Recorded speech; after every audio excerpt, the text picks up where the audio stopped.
Hey nerds, we are going to do a review and breakdown of Dune Prophecy Episode 5, starting now. Welcome to the Nerd Social. I am Colin. So, Episode's 5 title is In Blood, Truth. It is written by Carlito Rodriguez and Leah Benavides Rodriguez and is directed by Anna Foerster. Spoiler-free logline of this episode is while Tula tries to keep her secret project from being discovered by other sisters, Desmond goes on the warpath to root out insurgents. So, my spoiler-free thoughts on this episode is that all the storylines is very well constructed. It's being woven into this great tapestry and mythology of the Dune universe.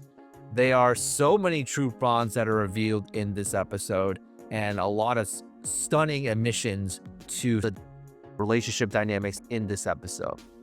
Sister Francesca, who is portrayed by Indian actress Taboo, who has starred in many Hindi, Telugu, and Tamil movies, really steals this episode. She's just really stunning, and you get the sense of why Valya actually brings her into the fold in this episode. I don't want to reveal it here in the spoiler-free part, but it's something that I will address in the spoiler part of this review and breakdown. And finally, Desmond Hart's lineage is a real shocker, and it does bring up a lot of questions as to where he's from and what he's doing. It reminded me about Jon Snow from Game of Thrones, where his lineage is coming from. So you hopefully get a sense of what's that all about. In terms of ratings, I would give this episode a 9 out of 10, which is a movie marathon. I think that this whole series is really worth exploring and getting into the lore, mythology, and mystery of Dune. Also establishes a timeline of how long ago Old Earth was. Old Earth meaning where we are right now in the present day. This series also resembles what Star Wars has done with the Clone Wars series and also with Ahsoka more recently. But I think that it definitely gets there quicker than Star Wars ever did.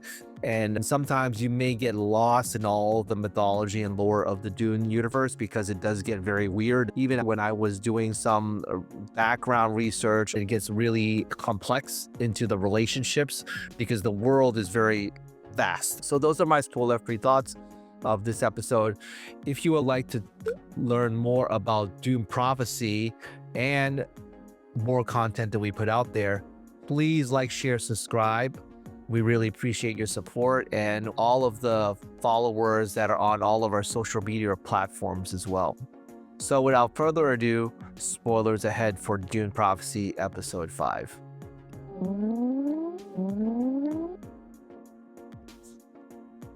We start off with a shot of the ships that are coming into Salusa Secundus. This is a beautiful shot, and I just wonder how Warner Brothers is going to really do space battles, because even in Star Wars, the space battles leave a little bit more to the imagination, and these ships are very sleek and awesome, and hopefully we will get a cool space battle in the future in the Dune universe. You get to see here that Desmond Hart has won favor of the Emperor, and his mission now is try to tamp down on the insurgents that has attacked from the last episode, the Landsrat. So this is to show a strength from the Emperor to not tolerate the insurgents. Desmond has already proven himself because from the last episode, he killed a lot of the traitors to the cause and within the council. We then get to see an old flame of the Emperor, and she happens to be a sister from the looks of it, and the fact that they have a love child, and the love child is Constantine. And that was one of the big stunning reveals, that the Emperor and the Empress was not really on the same page, and that there was this old flame happened to come back to see her son.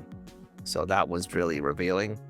We then get to see that Jen has had a really rough time trying to question the sisterhood as to what they are doing, why they're doing it, and the secrecy behind all of that really bothers her. Instead of trying to discipline her or try to kick her out of the sisterhood, Tula tasked her to try to reach out to Lila here. Lila right now is still under the agony. We found out in the last episode that she has been resurrected by Tula, but her mind is very unstable.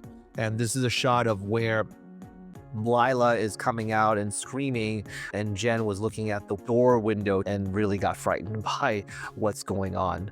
So it's very interesting that throughout this episode, we find that they have a pretty close relationship. And you wonder whether or not it was romantic. They didn't really get into that, but there are some signs as to what's going on there. So Valya is meeting with Francesca about Kasha. Francesca was very frustrated that she did not know about Kasha's death. It seems as though the sisters were very close to each other. And Valya is trying to justify not telling her because of the threat of Desmond. And so you can tell that Valya is trying desperately to hold on to power and to all these different machinations that she has had to try to drive the Imperium to prosperity with the Sisterhood as his master manipulator. And so they have been working for decades to try to do that and to maybe even bring back House Harkonnen into a level of prominence. And we saw in the Dune movies that House Harkonnen was a very big influence on the Imperium and the Emperor.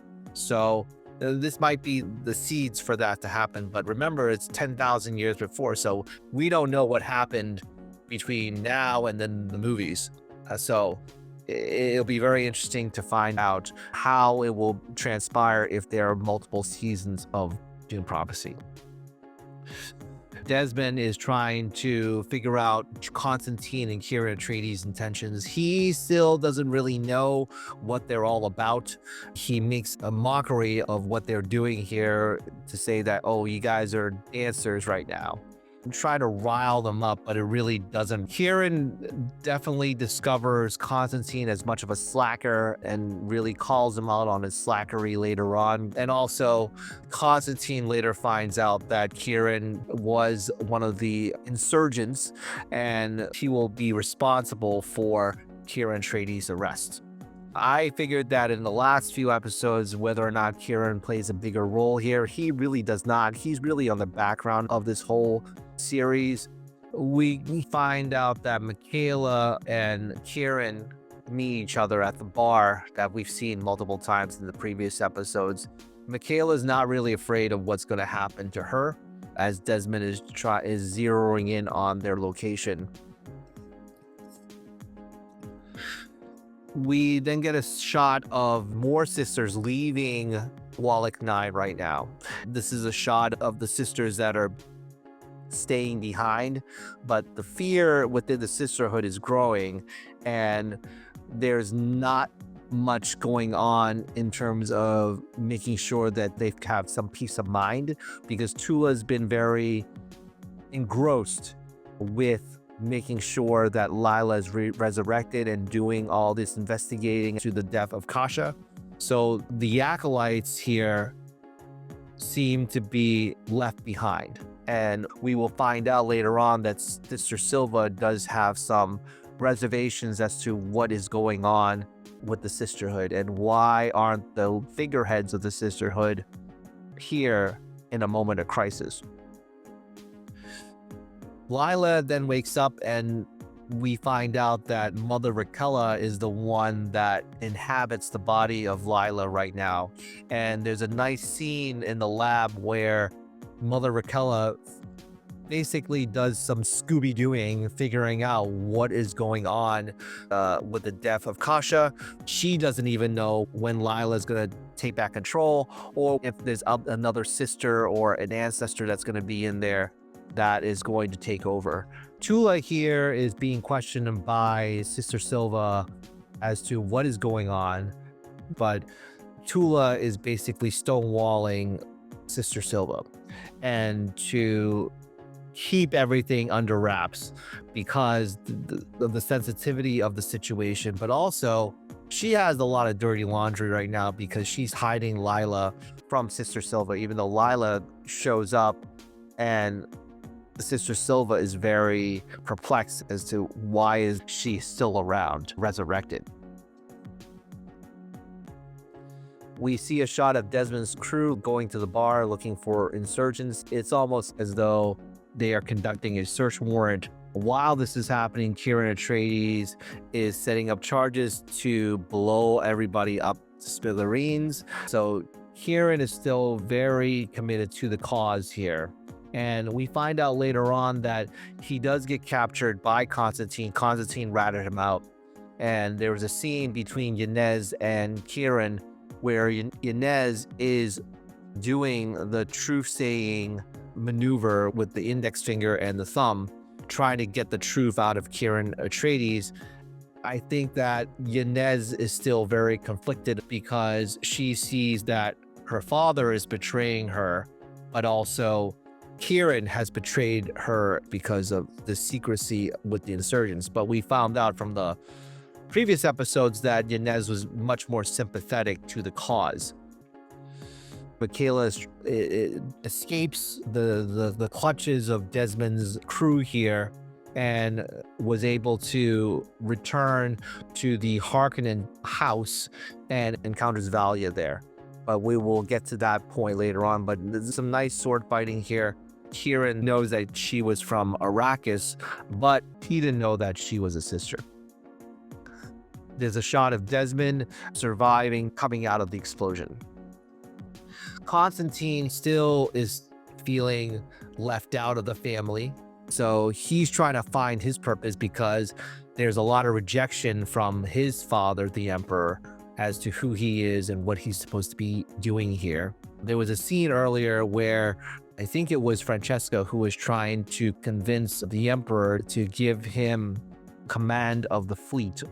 The truth and the mission that Francesca gave him was that his purpose is to protect his sister, because his sister is going to be the one that's going to rule the Imperium, and he is there to make sure that she doesn't get off track.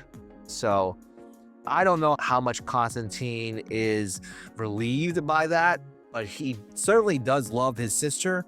But I think that there's still a lot of doubt, even though his mom gives him that assurance that he's supposed to protect his sister. Michaela comes to the Harkonnen house and was told by Valya to leave the planet but go to Arrakis to hide. And there's definitely some tension between Valya and Michaela because Michaela is through doing the dirty work of the sisterhood. And there's a tension between Theodosia and Michaela being much more jaded about it because she has betrayed before. And that was mentioned by her to Valya and to the audience that she was Fremen and that there was a individual named Horus who she betrayed. We see here that they are rekindling the fire between the two. We know that Francesca was a sister, so it does draw some parallels to Leto Atreides and Paul's mother. We don't know the backstory as to why they had a falling out. Probably was because she took her vows to become a sister that she had to leave, and because of that the Emperor remarried. This is a shot of Tula running the DNA analysis of Desmond Hart. That was from the previous episode where Valya was able to get a blood sample of Desmond during the Landsgrad incident. The truth is revealed that Desmond share both Harkonnen and Atreides blood. So it brings up a lot of questions as to who's the mother and who's the father. It seems as though she's the mother of Desmond, but they didn't really say it out front. I think that Desmond is her son.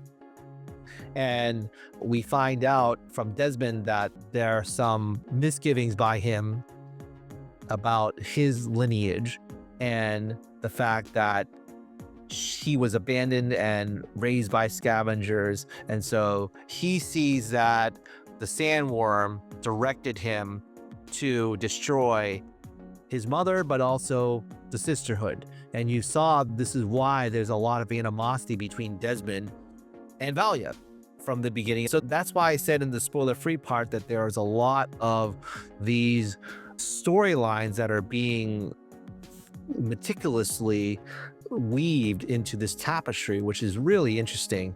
And it takes a lot of time to build up, but also to revisit. We also find out that the Empress Natalia has the hots for Desmond heart.